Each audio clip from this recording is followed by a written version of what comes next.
Hey, how you doing? It's Gray from Wakizashi's Teahouse over in Japan. Are you good and genki? I know I am. I'm really genki. Two reasons. First, because I've got a review of this, Daredevil, Cold Day in Hell, #1, but also because these arrived today. Two physical copies.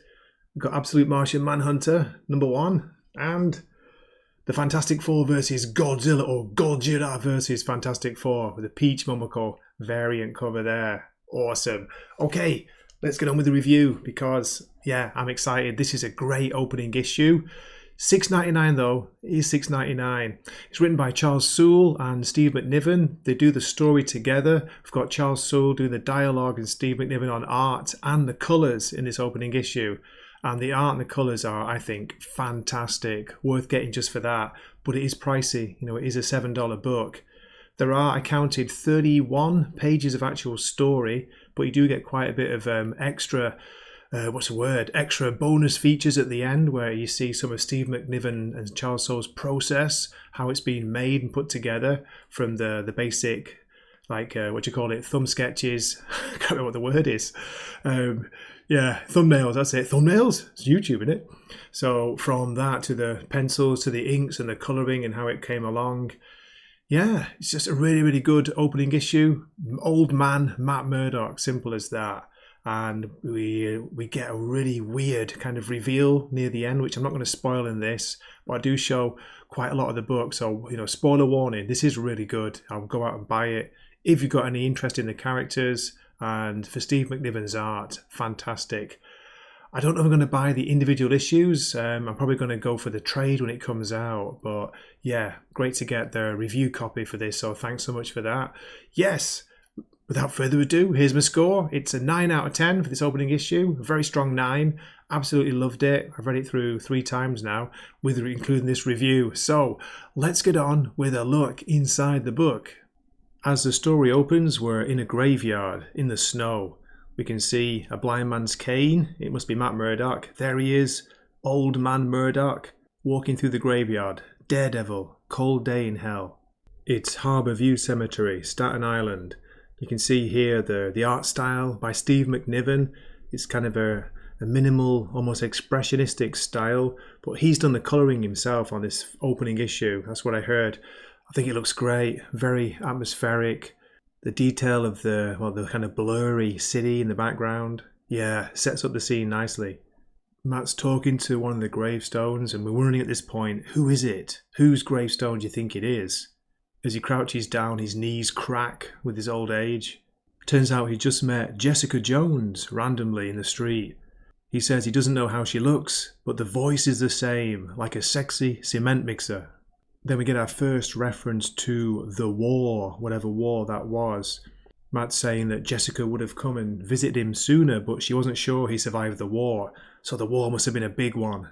It turns out whenever the war happened, Matt was already inactive. He's had no powers. His powers had worn off somehow. And he says to the gravestone, "Then again, you never had powers and it never stopped you from throwing a punch." She asked me if I had any regrets. I told her, no, not one. Everything that happened to me is all part of God's plan. Gotta say, I'm loving this panel progression here, the art, the story, it's really good. And then we get the reveal of the gravestone, and no, it's not Matt Murdock's father battling Jack Murdock. It is Wilson Grant Fisk, husband, father, king. The kingpin is dead. Okay, on the next page we get this great street view here, looking down in the snow. There's a big sign saying, "Support your heroes overseas. Buy war crypto bonds." Got Matt Murdock narrating here, talking about, going on about it being all part of God's plan. I understand the attraction. It's a nice bit of hand-waving, a catch-all that pushes aside the necessity for deeper examination of responsibility. Priests love it. They tell it to their parishioners when something terrible happens, as a way of framing bad things in a good way. Just taking in Steve McNiven's art again here. Look at that. Great detail. Matt's been making his way to a ferry terminal. He must be catching a ferry across the bay to New York.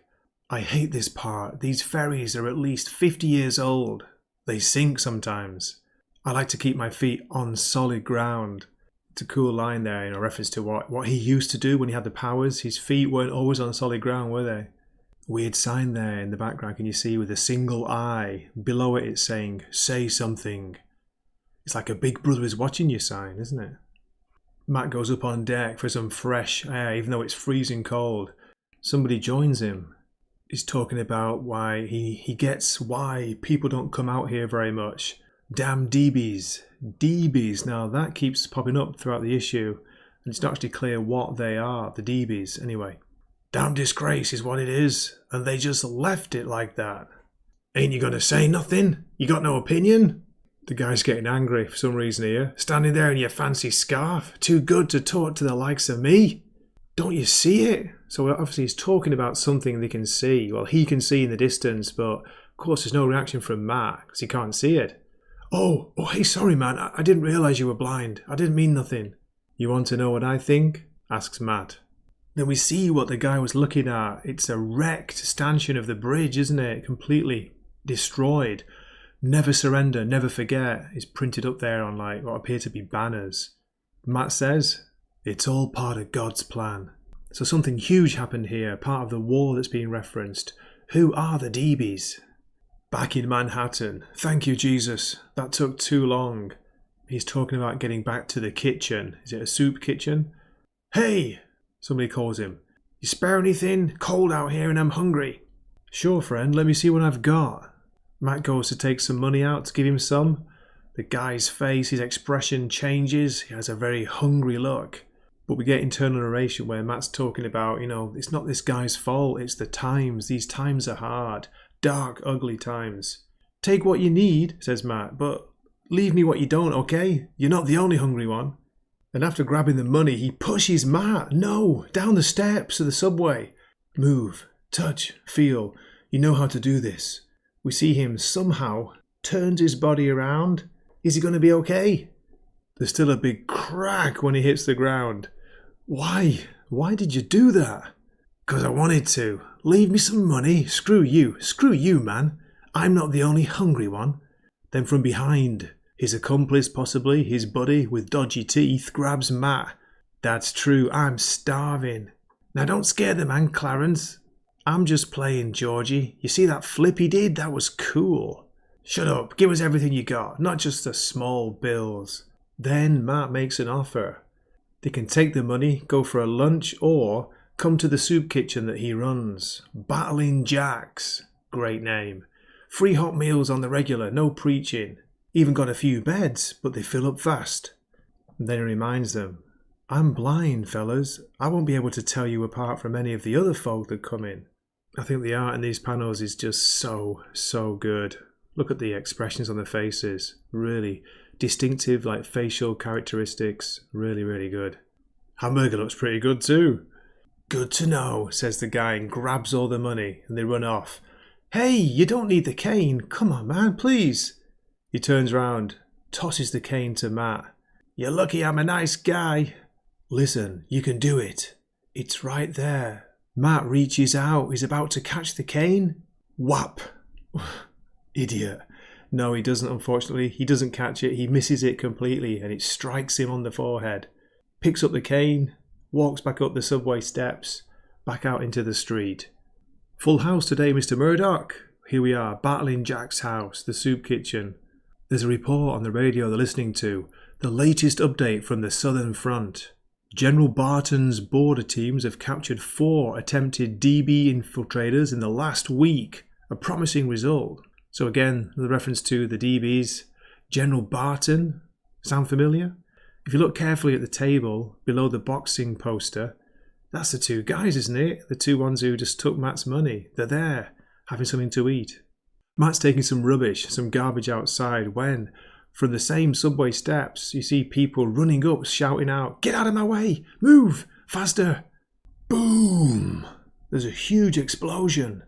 Matt gets blasted through the air onto the ground. Okay, I want to pan out here and show the full page. You can see what's happening, see the panel progression, see Matt, who appears to be getting his powers back. He cries out as he's hearing it. He's hearing everything. We see like the radar senses kicking in. Same again on this next page. It's so well put together. Look at this. Look at the way the panels are moving. Too much, too much. My head's gonna split. We see a flashback to Stick. Matthew, get it together. I can't, everything is screaming at me. And then he forces himself to focus on one thing, one sound. The sound of blood dripping or dropping. He opens his eye. Find her. Someone's calling for help. Please, anyone. Matt grabs her. It's a young girl. He picks her up, carries her out. Take her, get away as far from here as you can. We don't know, there might be another explosion. Help's coming. Mr. Murdock. Angie, what are you doing? It's not safe. The smoke, we don't know what it is. So in the background there's this weird like yellow-green coloured smoke everywhere. It's not from Martian Manhunter, is it? Angie talks about the smoke and the R alarm. R alarm? Is that R for radiation? We've got Matt's internal narration again. The scent and my power is activating. It's like, oh my god. Again he flashes back to when he first got his powers. A spilled barrel of toxic chemicals. Remember that? He tells Angie to get out of there and he drops down into the subway. We see the debris everywhere. People are injured or lying dead. The platform has mostly collapsed. It's unstable. I don't know how the roof's still holding. I need to be quick. Then you can hear a voice in the background. That went like a charm, eh? Kaboom. Matt can hear the conversation going on further down the tunnel. Look what I got. Gonna take it back to the boss. I bet he'll love it. Put on your mask, you moron. Matt's running after them, following the sound of the voices, when he hears a sound that catches his attention. What is that? I've been hearing it since the start, steady as a bass drum. Wait, I know that sound. Then we get this great page reveal here. Murdock. It's Cap, Captain America, Old Man Steve. He's holding up the roof there, which is about to collapse, and we see there's a girl lying unconscious below him. What the hell are you doing here? Asks Cap. You're inactive. You're going to die. Then Matt tells him, my powers are back. Something in the explosion triggered them. It was a dirty bomb, I think. The DBs, probably. The radiation, anyway, doesn't matter. Can you hold on? Emergency teams are coming. I'm not going anywhere. It wasn't the DBs, says Cap. Take the girl. Get her out. She's important. She's the reason this happened. She's what he wanted. I saw it. I wonder who this he is that Cap references there. Anyway, Matt grabs the girl. Get out, Matt. I can't hold this. But as you go, listen. He starts to tell her what was going on, what's been happening. There was a shipment, military, moving chemicals from one base to another. Part of a plan to get ahead of the DBs. New warrior project. You wouldn't believe how high it goes. How deep. How far back. So during this narration we see Matt carrying the girl somehow, leaping up the broken, collapsing platform, the subway. He manages to make it out. Okay, there are still 10 pages of story to go, but I'm going to stop there. I don't want to spoil what happens from here. There are some pretty big reveals coming up. There's a gorgeous last page, great image. So yeah, there we go. Daredevil, Cold Day in Hell. As you can see, stories by both Charles Soule and Steve McNiven. Then the dialogue, Charles Soule, and the art by Steve McNiven. Well, there you go. Do hope you enjoyed that. Look inside the book. As I say, big recommend from me. Here is the cover, the main cover, the A cover for issue 2. Looking forward to that. Great cover again. Matt, Daredevil looking a bit old there, but yeah, lovely colours on the cover. Okay, thanks so much for watching. Do drop a comment. Let me know what you thought, and hope to see you in a future video. This is Gray, signing off. Matinee.